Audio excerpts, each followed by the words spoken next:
Back at Fiserv, was really excited to see our young guys get in the game, play extended minutes, and help us extend the lead, late in the game. So that was important for us. Obviously, Demarius had a big offensive game, but I thought all those guys came off the bench and gave us a lift. And when we were able to get quite a few stops in a row and string together some good defensive possessions in the second half, those guys had a lot to do with it.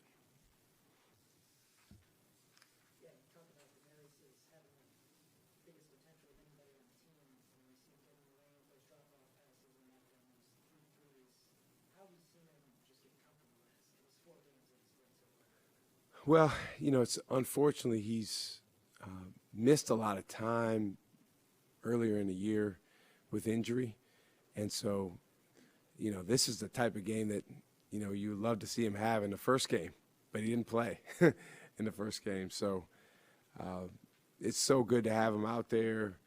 He just does a lot of things really well. He's got length. He can handle the ball. He can pass the ball. He can shoot the ball. He can finish. He had a couple of finishes I'd like for him to get back tonight. But his future is incredibly bright.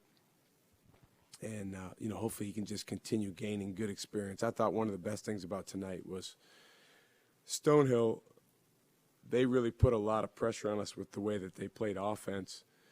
They had 22 assists on 24 made shots. I mean, that's a mark of a good team, a team that moves the ball, a team that cuts and passes and uses screens. So it really forced our guys to just ramp up our defense. And I thought we kind of found something there mid-second half when we got more aggressive, trapped a couple times, and just tried to take them to some extent out of what they were doing, because when they were comfortable, they were really hard to guard. Tonight, when the game got, you guys got your lead a little bit bigger, you tinkered with some different sort of lineups that had a lot of younger guys on the court all at once. Just what'd you like about situations like that, and how, despite maybe not having the most experience, they stayed together and didn't let it get close?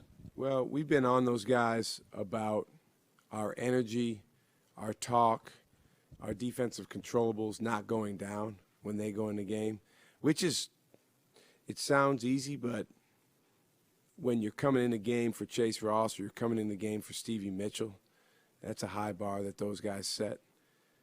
But I thought tonight was the best game that those young guys have had collectively, and then, almost all of them individually, in terms of impacting the game in a positive way on the defensive end. There's still a lot of details that we just got to get more reps for those guys, reps in practice, reps in the games. But as you've seen in some of our recent games, we're trying to win the game. So, sometimes, it's like Stevie, Cam, Chase, Job. Those guys need to stay in there most of the time, when they got it going. But depth can be a real advantage for us if the young guys on our team understand that, hey, it's not even about statistics or anything individual that I need to be doing beyond helping my team get team stops and team scores. Jop was talking about how he focused on the other 98% while his, shooting wasn't going as well as he wanted it to be. But 29 and 27 in his last two games. What do you like about the way his mentality, kind of the way he persevered through that early slump that he had? Maturity. He's playing with more maturity. He's acting with more maturity. I liked his posture. I liked the look on his face. He's playing to win. He's internalizing our game theme. He's internalizing our defensive priorities, and those things make you a leader on a team like ours. Those things make you someone that steps to the forefront of what we're trying to do. And then I think the basketball guys reward players like Jop when they focus on the 98%. When they get so hung up on the 2%, whether it is or isn't going their way, the basketball gods have a way of humbling you. Just wearing those gold jerseys, I know you like to teach the guys about the history of the program and everything. Why is that important for you to teach them about that? Well, we're at Marquette. I mean, this is a place to be. Thanksgiving tomorrow, You know, we're grateful to be at Marquette. We're grateful to get a chance to put on the Marquette uniform, and there's been obviously many, many iterations of that uniform.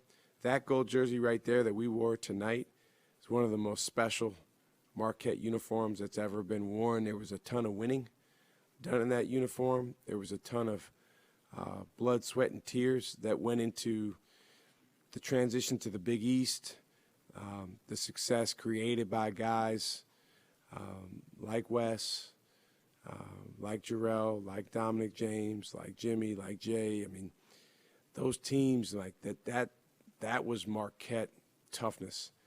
And so, you know, we've given our guys the chance, the older players, to participate in, you know, what different jerseys do we want to break out each year.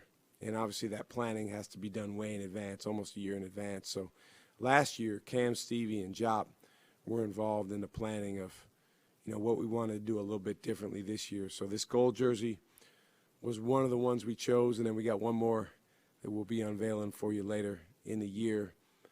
And then we went on our retreat. We went to Lake Geneva, I guess, over a month ago now on our retreat before the game season started. We spent a good amount of time on the history of the jersey. We literally brought along several of the jerseys, including, you know, Bo's jersey with the Marquette along the bottom. Ulyss Payne was able to come and share some wisdom with us about what the jersey meant to him. You know, we're old school, man. We're trying to do it the old-fashioned way where, you know, putting that jersey on every day and what it says on the front is still really, really meaningful. And I think we have a group of guys in our locker room that feel that way. You held Stonehill to 7 free throw attempts. Has there been an emphasis defensively on staying aggressive but also keeping teams off the free throw line? That's a definite emphasis, and it's a balance, and it changes from game to game. It changes with different officiating crews, and then it changes with styles of play. You know, so if you're playing against Purdue and, you know, they're throwing the ball inside every other possession, you know, then you have to do certain things different defensively. But at the end of the day, if the other team shoots a high number of free throws, you've got a lower chance of winning. Flip side, if the other team only shoots 7 free throws, you know, you got a really good chance of winning. And we needed that because they were making a lot of shots.